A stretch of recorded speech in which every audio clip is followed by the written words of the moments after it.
Hello, আমি অঙ্কিতা। কেমন আছো সবাই? বলেছিলাম না কনসিস্টেন্সি মেনটেন করে প্রত্যেকদিন একটা করে শর্টস পোস্ট করলাম। এই দেখো, আমার স্টুডেন্টরা আজকে পড়তে এসছে। আর আজকে তোমাদেরকে আমি আমার ব্রাউনির গল্প শেয়ার করব। ব্রাউনিকে আমি উল্টো রথের সময় সোজা রথের সময় আমি আমাদের মানে পাড়ার দোকানের ওখানে আমাদের সাথে ফোন সারার জন্য গিয়েছিলাম।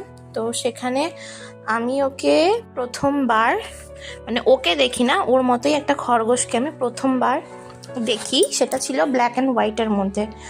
ওকে দেখার পর আমার মনে ইচ্ছা জাগে যে আমি একটা খরগোশ পুষবো। তো তার কিছুদিন পরই, মানে সোজা রথে কিছুদিন পরই আমি আমার স্টুডেন্টকে পাঠাই। একটা স্টুডেন্ট, সে খুব বড়, ক্লাস 9-এ পড়তো। তাকে বলি যে দেখ না ওদের দোকানে কোনো খরগোশ টরগোশ আছে কি না, ভালো যেটা হবে আমাকে একটু দামটা জেনে এসে বলবি, তাহলে আজকেই কিনে নিয়ে আসবো।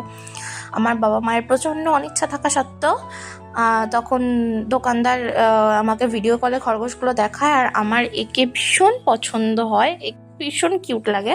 কেনার কথা ছিল অন্য একটা, বাট যখন আমি ব্রাউনিকে দেখি আমার মনের মধ্যে আলাদাই একটা ফুর্তি জেগে ওঠে যে এত কিউট একটা প্রাণী, কত মিষ্টি। তো ওকে কেনার কথা আমরা ডিসিশন করি, আমি করি। তারপরে আনার পর তো বিশাল একটা সমস্যা তৈরি, আমার বাবা কিছুতেই রাখবে না।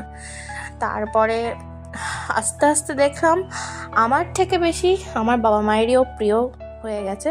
তো ওকে আনা হয়েছিল আই থিঙ্ক 16ই জুলাই, জুন জুলাই মাস করে। তো এই হলো আমার ব্রাউনি স্টোরি। এরম যদি আরও স্টোরি জানতে চাও তাহলে আমার চ্যানেলটাকে লাইক অ্যান্ড সাবস্ক্রাইব করে দিও। Bye bye guys.